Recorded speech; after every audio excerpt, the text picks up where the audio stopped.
The King's Journey. A tale of power, struggle, and legacy. In the beginning there was silence. But this silence was not empty. It was the silence of destiny. The journey of a king begins in the quiet moment of his first breath, and his life, just like the earth, is shaped by unseen forces that are always present. Long ago, in a kingdom hidden among towering mountains and dense forests, a boy was born who was heir to the crown. His name was Elier. His eyes opened in the first light of dawn, and in that moment, the sun whispered its secrets to him. The air was fragrant with blooming jasmine, the ground soft with new grass. His first cry echoed through the palace, a cry that promised both joy and sorrow. As he grew older, the palace walls held more than the rustle of servants and the shimmer of silk. They carried a great burden, expectations. His father, King Alaric, known for his strength and wisdom, was preparing his son for the life of rule. King Alaric was a man whose eyes saw not just the present, but the shadows of the future. He understood that a king's heart must not only be strong but must have the courage to bear the weight of every decision.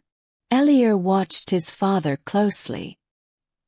He saw the crown resting on his father's head, and he wondered, would it one day feel just as heavy on his own? He felt the pressure of his name. The people loved their king dearly, but just as great were their expectations.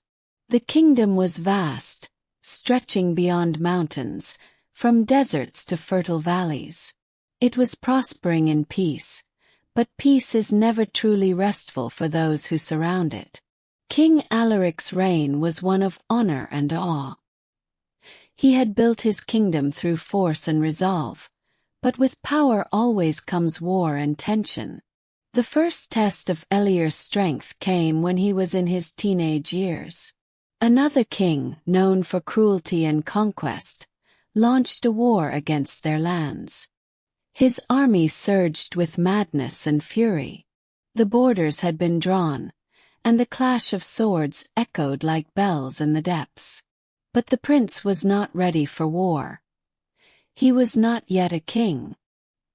His father stood before the army, the burden of decisions heavy on his shoulders. The battlefield before them stretched like a deep and endless sea. And there Elier understood for the first time the true cost of rule. The war was brutal, but it was King Alaric's wisdom, not his wrath, that turned the tide. He fought not with anger but with thought. Each moment in his mind was measured and known. After the battle, Elier stood beside his father, his heart caught between admiration and fear. The crown on his father's head was not just made of gold. It bore the weight of thousands of lives and decisions. Elier understood that to be king was not just to rule. It was to carry the hopes and fears of the kingdom upon your shoulders and to walk the path between light and shadow. Time passed, and King Alaric grew old. The shoulders that were once strong began to bend. The fingers that once gripped with power began to tremble, and his once sharp mind began to slowly fade. Elier had become a man, strong in body and deep in thought, yet he still did not feel ready. But time, like a gentle river, does not wait. This was the long, cold season when the king fell ill, his body worn from pain and war. The palace grew still, as though every breath was being held. Elier stood by his father's side, holding the same hand that had once guided him through every decision. When his father died, the kingdom wept. Not just the people but the earth itself grieved. The trees dulled in color, the rivers slowed, and even the sky looked sorrowful. Yet Elier, deep in mourning, felt something stir within. A new strength, a new sense of responsibility. He was no longer a prince.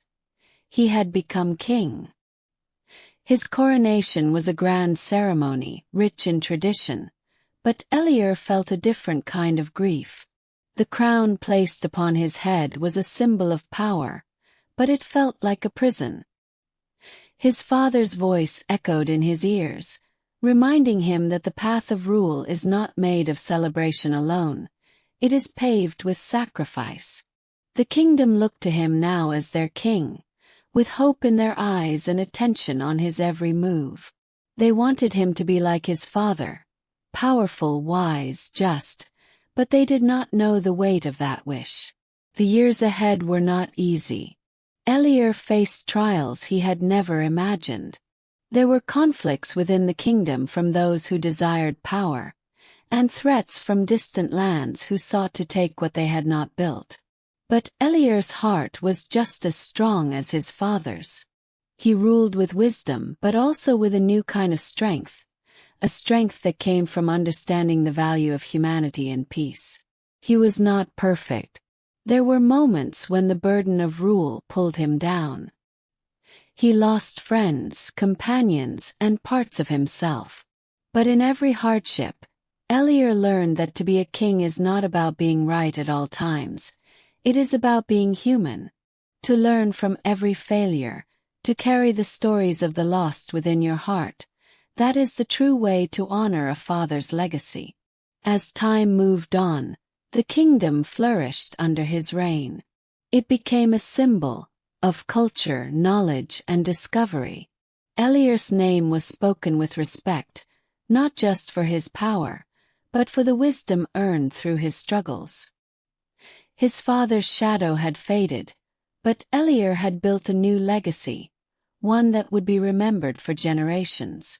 In the twilight of his life, Elier stood on the rooftop of his palace, gazing over the kingdom he had shaped. His heart was full, not with sorrow but with peace.